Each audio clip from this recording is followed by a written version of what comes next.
Hi everybody, welcome back to my channel. It's that time again. So, as I craft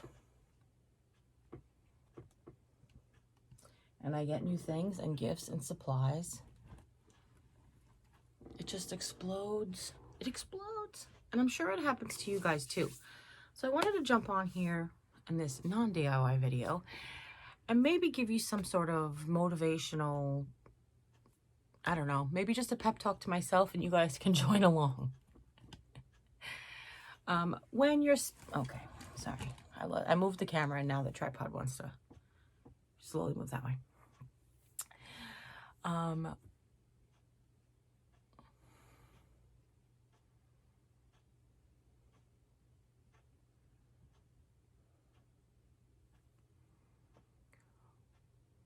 When I'm creating, that's what I wanted to say. Okay. So when I'm creating, I feel like Edward Scissorhands sometimes. Have you ever seen Edward Scissorhands where he's like, and pieces of bushes just go flying, or hair? Sometimes he cuts hair. That's what I feel like.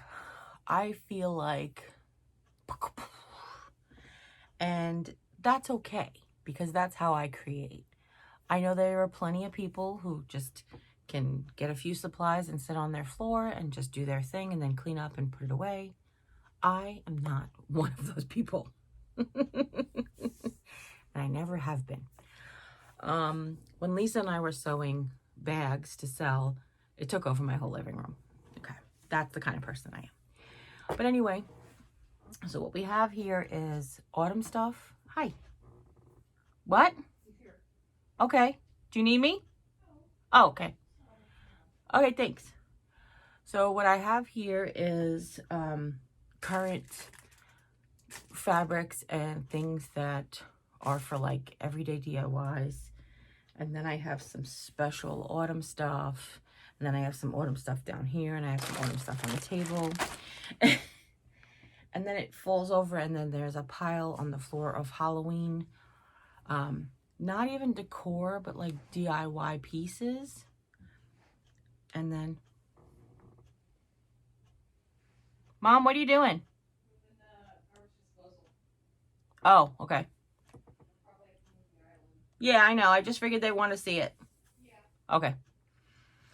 So what I have over there is stuff that I was gifted. It's Halloween DIY stuff, so I'll get onto that. And then over there in the corner is I started to pile up Christmas stuff because I've gotten, picked up some Christmas stuff already, but I have not anywhere close to doing Christmas stuff. So don't be disappointed. You won't see that stuff probably till November. However, yeah, there are a lot of things that I wanted to do for autumn that I bought supplies thinking, oh, this, I could probably come up with something for this, and I didn't. So I have those things that need to go away. I have my autumn box that I need to get down and start putting stuff away. And then Jim is going to come in and help because this is the kind of situation where I need help. Sometimes I just need him to motivate me. I know that sounds silly. But sometimes I don't. Sometimes I just want him out of my space while I clean. So we'll see what today brings and we'll get at it. So today ended up not being a day where I wanted Jimmy in my space. What I decided to do was just to tackle my immediate area, just to reorganize my fabric basket. I have since purchased so many new things as far as fabric scarves are concerned from the Dollar Tree, different things that I just want to use for DIYs. So I'm going to go ahead and straighten out this area. If you aren't familiar with my setup, and I've mentioned in other videos, but I've since changed, is I have just a low-lying laundry basket right here behind me. What I like to keep in it is all of the Dollar Tree type fabrics, all of the scarves, all of that new fat quarters that they have are in there now. Any of the fleece blankets that they had left over from the little kids section, and including all of the microfiber cloths that we get in the car section. I like to keep them all here wrangled together because these are the things that I use the most often. I also have some of the Walmart $1.97, 97 cent fat quarters and things that I would use on more of a regular basis. My farmhouse fabrics and such, not necessarily holiday fabrics. That's really what I was getting to. And what I decided to do was to put them right here in this laundry basket because this office space is 99% of the time an office space. But that 1% of the time where it does become a guest room, I need to be able to break it down very easily. Because if we have guests, it's either something I'm going to know way in advance, which I'll have tons of time for, or it's something that I need to throw together sort of in a last minute situation. Those last minute situations, that's why I need to make this couch readily empty. On the left side of the couch is stuff that was gifted to me. On the right side of the couch is this basket of fabric. And in the middle is sort of a miscellaneous collection. Some greenery that I use often. The little box that I have that has Spanish moss in it. I use that often. So sometimes I keep that out. Sometimes I put it away.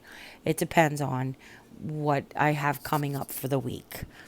But what I like to do is I'm planning for the week. I plan for the DIYs that are upcoming, and maybe it's the next couple of weeks. If I'm not going to use it in the next season, then I'm going to go ahead and put it away. What I do is I like to keep out season at a time because you never know when you're going to get motivated with something new. A lot of times I can plan a DIY from start to finish in my head, but then there are those other times where I'll start to make a wreath and I'll think, you know what, it just needs something else.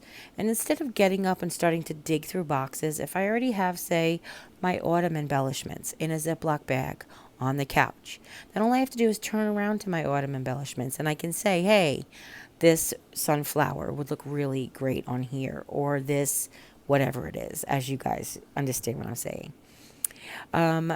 There also are these odds and ends. So I have like that fishing pole with the net. We're going to use that in the upcoming DIY. It just is like just a one singular thing. Like, where do you put it? Does it go with the wreath forms? Does it go on the back of the couch? Where do you keep it? So it's just stuff like that. When you're a home DIYer and you don't do this for YouTube and you don't do this as a business, you'll definitely have your stuff be a lot more, I don't know, I guess you have the opportunity to have it a little bit more organized.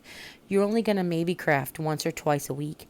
If you do daily crafts, if you're a person who just is a stay-at-home mom who likes to craft every day, or a retired person who just likes to recraft every single day, then it really isn't a big deal that you have all your stuff out, unless you need to use the space for something else. Part of my creative process, as I said, is I'm either organized or I'm creative, and very rarely the twain shall meet.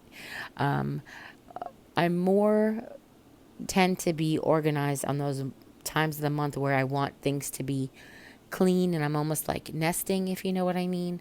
I just need to get things straightened out and organized and out of my space. But I also get to a certain point when I'm crafting that if there is just too much around me, my brain can't really focus and my mind can't really focus on what I need to be doing.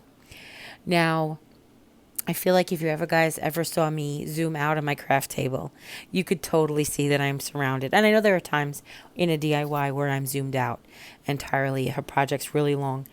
But you will see that I'm totally surrounded on my table by things that I use a lot.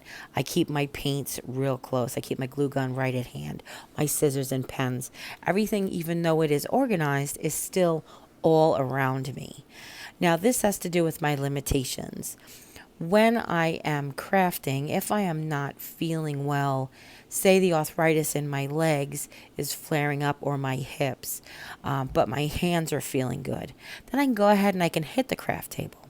As long as I have everything near me and I don't have to keep popping up off the chair, it's perfectly fine. I can just craft around me. But I really enjoy doing these videos for you guys And if you're new around here and you've not seen me do any of these speed cleaning craft space videos, then welcome. I do these because more often than not, I get in the comments how people feel that sense of camaraderie we have to know that you're not the only person who, like I said before, looks like Edward Scissorhands was cutting shrubbery or cutting someone's hair, because there's just scraps everywhere. Now, eventually, I'd like to pull up the carpet in this room. Right now, it's carpet. It is so hard to wheel around on my chair. It just picks up every fiber, string, jute, remnant, rope, greenery, you name it, it's stuck in this carpet. So I just cannot wait till the day, hopefully it will be soon, that I can get the carpet pulled up in here and either reveal what's underneath it or lay down something more, more suitable to a workspace. Of course, I will always keep a small area rug in front of the sofa, bed, couch, where the guests can come out of the bed, wipe their feet off before they get in bed, and wake up first thing in the morning onto something warm and soft. But I just have so much stuff. This is me just showing you all the stickers. I was gifted some beautiful things. I love receiving friend mail. It's so warms my heart. So I don't want it to sound like that any of the things that I get are overwhelming. However, sometimes I receive so much at once, it can get overwhelming if I don't handle it right away. So we'll deal with the stuff on the end of the couch. I think what I'm going to do is I'm going to take those boxes that were gifted to me, put away what I won't use this season, leave out what I will use this season, and gift whatever I won't use at all. I have made a promise to myself and to Jim that I will only fill those totes, those little cubies that I have in my little cubby area. Once it's full of its particular season, then I won't get any more or I'll have to purge. I promised him that I won't have anything outside of that unless it's the current season. So what I mean by that is I buy a whole bunch of supplies to do Halloween with. I take down my Halloween bins. I have all that stuff out so I can access it. Once I'm done with the season, whatever I have fills that tote. Anything that overflows that tote needs to get purged or needs to get something in the the tote purged so I can fit it in the tote. So I'm just trying to keep a little bit of balance. I try not to. I could very easily become a hoarder. And I don't mean hoarder in the sense of like a person who won't give stuff away. A hoarder in the sense of the person who can have too much stuff in their space. Because when my space gets too overwhelming, I no longer feel like it's a creative space. If that makes any sense to you, hopefully it does. But I just want to show you guys here that even if you have physical limitations, you can do a lot of cleaning from the seated position.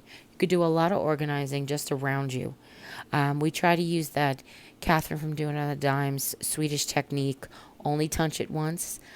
We do something a little bit different. We touch it twice. Basically, we take it, we organize it on the table, and then we put it away. We do this because when we have physical limitations, we can't keep jumping up and bouncing up every day. Looks like we're just about at the end for today. I just wanted to motivate you that you can at least clean the area around you if you have physical limitations. So hopefully this motivated you all. I appreciate you sticking around. And as always, you take care. God bless. And we'll see you next time. Bye.